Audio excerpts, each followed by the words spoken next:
Hambre.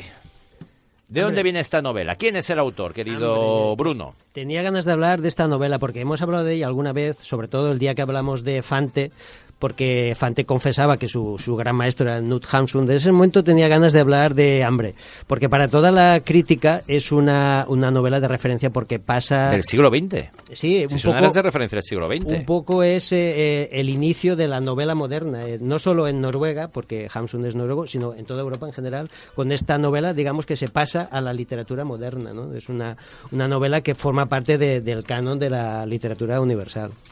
Es una novela que escribió en 1890 y que desde un primer momento fue un éxito brutal. ¿Que rompió fronteras o fue solo un éxito ahí en su tierra? No, rompió fronteras, fue un éxito en todo el mundo. Recuerdo, por ejemplo, autores a los que les encantó Hambre y toda la obra de Hamsun, por ejemplo, Hermann Hesse, Zweig, Kafka.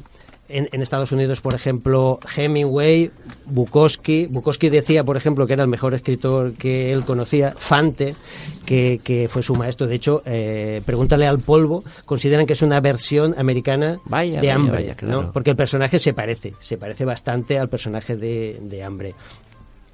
Es un tipo también aventurero, como los que nos gusta a nosotros, Ramón. A los 20 años emigró de Noruega a Estados Unidos a buscarse la vida. Trabajó de picapedrero, de vendedor ambulante, de conductor de carros en Chicago, pero odiaba la cultura anglosajona y se volvió a Noruega. No solo a la cultura americana, sino a la cultura del Imperio Británico. Él era más germanófilo y odiaba a los británicos, sobre todo a partir de la guerra de los Boers, ¿no? Recordemos la guerra en la que el Imperio Británico luchó contra los colonos de origen holandés y alemán que estaban en el sur de África y tal, y que impuso a golpe de sangre y fuego su hegemonía en esa zona, ¿no? Entonces, él desde ese momento odiaba al Imperio Británico, ¿no? Pues es un tipo, como digo, muy muy muy polifacético y sin formación. Es un escritor hecho a sí mismo. Un talento de la naturaleza, vamos. Impresionante, porque no estudió, era pobre, no estudió en ninguna universidad y se formó a sí mismo, con una gran vocación literaria, se formó a sí mismo como escritor.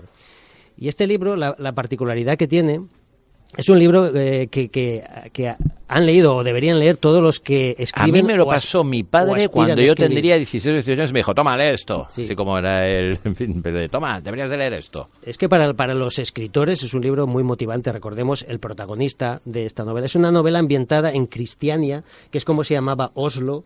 Hasta 1925 se llamaba Cristiania, luego pasó a llamarse Oslo, ¿no? Pues se desarrolla en Cristiania. Es una novela psicológica, ¿no? De estas de torrente de conciencia, ¿no? De flujo de conciencia. Es una novela en la que la trama no importa casi no evoluciona, es una especie de elipsis obsesiva de un pobre hombre, no sabemos ni su edad, ni su nombre, ni cuál es su origen, ni más datos biográficos. Es un pobre hombre que malvive en Cristiania, con apenas unos pocos alimentos, y que tiene una enorme vocación por escribir. Su obsesión es llegar a ser un grandísimo escritor. Colabora en algún periódico local, le dan algunas coronas por algunos artículos y malvive. Pasa muchísima hambre, de ahí que la novela se llame... Es que el título es muy bueno. Hambre. Pero hambre en tres sentidos, luego hablaremos. Sí. Hambre física, porque el protagonista pasa muchísima hambre, llega incluso a masticar astillas de madera para engañar al estómago, porque había días y días que no comía nada, malvivía en un cuartucho de una herrería. Hambre en ese sentido, hambre en el sentido fisiológico, hambre también en el sentido intelectual y artístico. Era un hombre que tenía hambre intelectual, inquietud de hambre querer aprender, artística. Querer conocer. No solo quería escribir, sino ser el mejor escritor que había existido y tal. Y hambre también en un sentido metafórico, porque un poco el protagonista de Hambre es el hombre moderno, el protagonista de muchas novelas que a partir del siglo XX van a convertirse en paradigmáticas, y es la metáfora de esa circunstancia ¿Qué hago yo moderno, aquí? Sí, de esa hambre vital. ¿Qué gran broma es esta que hago yo aquí? ¿De qué va esto? Esa hambre de vida nunca satisfecha que genera protagonistas ensimismados, protagonistas que no tienen una psicología, un perfil psicológico claro y lineal, sino disperso, protagonistas muy interesantes, pero que casi enfermizos, ¿no? Recordemos que la novela naturalista presentaba siempre personajes que respondían a un carácter psicológico, ¿no? Un carácter psicológico que actuaba como una especie de programa de conducta. El protagonista lo calificabas con ese carácter y actuaba siempre en función de ese programa de conducta preprogramado en el carácter, ¿no? A partir de ese momento, en la novela, esos personajes desaparecen y empiezan a aparecer los personajes súper complejos, ¿no? Freud nos descubrió que el hombre es muy complejo. Hamsun era un lector empedernido de Freud y pensaba, no, el hombre es complejísimo y yo quiero reflejar esa complejidad. De hecho, Silvia nos va a leer ahora un fragmentito. Silvia en su versión de Rapsoda. Silvia la voz. Un fragmentito. Silvia la voz rubia. Vaya, que al final me lo voy a creer. Uy, sí, pero vamos, es que es una grandísima voz. Pues es un fragmento de una respuesta que dio Hamsun a la pregunta de cuáles eran sus intereses en la literatura, qué pretendía reflejar, qué buscaba él con la literatura, y respondió lo que nos va a leer Silvia en un momento. Los secretos movimientos que se realizan inadvertidos en lugares apartados de la mente, de la anarquía imprevisible de las percepciones, de la sutil vida de la fantasía que se esconde bajo la lupa, de esos devaneos sin rumbo que emprenden el pensamiento y el sentimiento, viajes aún no hollados, que se realizan con la mente y el corazón, extrañas actividades nerviosas, murmullos de la sangre, plegarias de huesos, toda la vida interior del inconsciente. Por tanto, no le interesan los personajes lineales, sí, planos, claro. No, le interesa la complejidad. El ser humano es un ente complejísimo y él lo que pretende es ir desbridando, ir metiéndose en todos los rincones de la psique, en todas las evoluciones del alma humana y de su espíritu, ¿no? Y descubrirlo. Y en realidad la mayoría de sus personajes son todos así. He traído otra novela también que a mí me gusta mucho, Pan, que claro, contrasta porque la primera se llama Hambre y la segunda Pan. Sí. Pero hay que decir que pan no es el alimento, sino el dios Pan griego, que es el dios de la caza, de la montaña, ese dios que representa siempre con patitas de cabra, cuernos y un falo enorme. Ese es el dios Pan de la mitología griega, ¿no? Ya te digo, la mayoría de sus personajes atienden a este perfil, que es un perfil muy dostoyevskiano.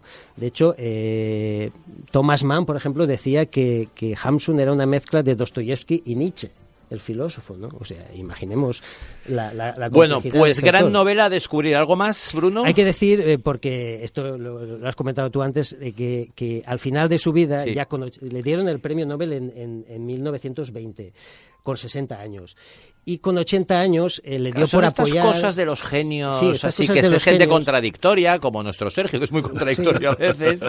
Pues él, que era un genio de la literatura... le dio por apoyar a los nazis, que es una pena esa mancha al final de su vida. A partir de los 80 años, apoyó un régimen filonazi que gobernó en Noruega durante los años... Sí, que quizás está por el odio que tenía a lo anglosajón y todo eso, claro, que venía por ahí, sí. Exactamente. Más por el odio a lo anglosajón, entonces se pasó al otro gran imperio, ¿no? El imperio germano. Entonces, cuando acabó la Segunda Guerra Mundial, en su país, como a Faulkner en Estados Unidos, le quemaban los libros en las calles. Fíjate, lo recluyeron en un psiquiátrico porque pensaban que estaba senil y desvariaba. Luego lo sacaron y le hicieron pagar una multa de 50.000 euros, el equivalente actual a 50.000 euros, que lo empobreció. Estaba ciego, pobre.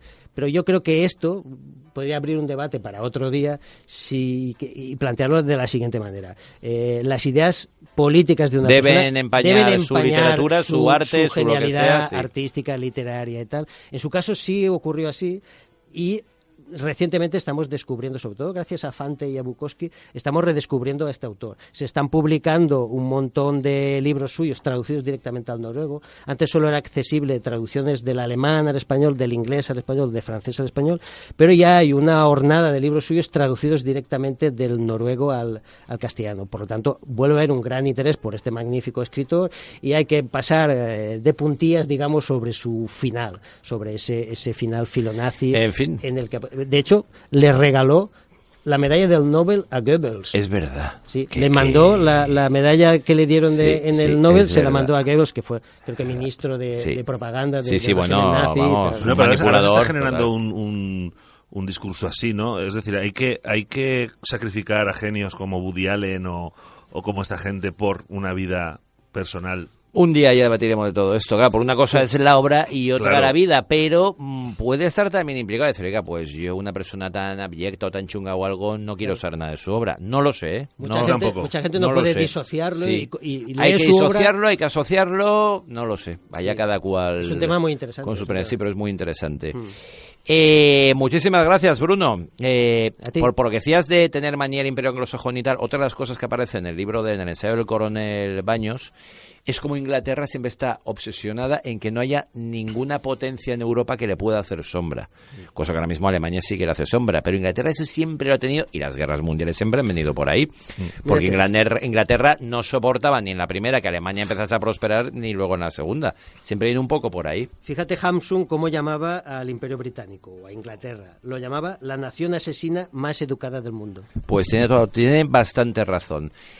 Otra cosa que aparece en el libro, para que veamos lo de los ingleses, es como en la revuelta de los cipayos en la India, estamos hablando de 1860, 40, no lo sé, ponen a 40 rebeldes en las bocas de los cañones y disparan el cañón, para que luego nos den lecciones de lo que pasó en 1500 y pico, 1600 y pico en la conquista de América. Esto os lo hicieron hace un par de telediarios, para dar ejemplo, poner a 40 tipos en la boca del cañón y ¡bumba! Y meter ahí el pepinazo. O cuántos los ingleses, cuántos zulúes mataron en la sí. guerra de los Boers. Sí, o sea que... Principios de siglo. Que aquí todo el mundo tiene trapos sucios. Sin embargo, hay unos que han tenido arte para disimularlo y otros no. Bruno, muchísimas gracias. A ti, Ramón.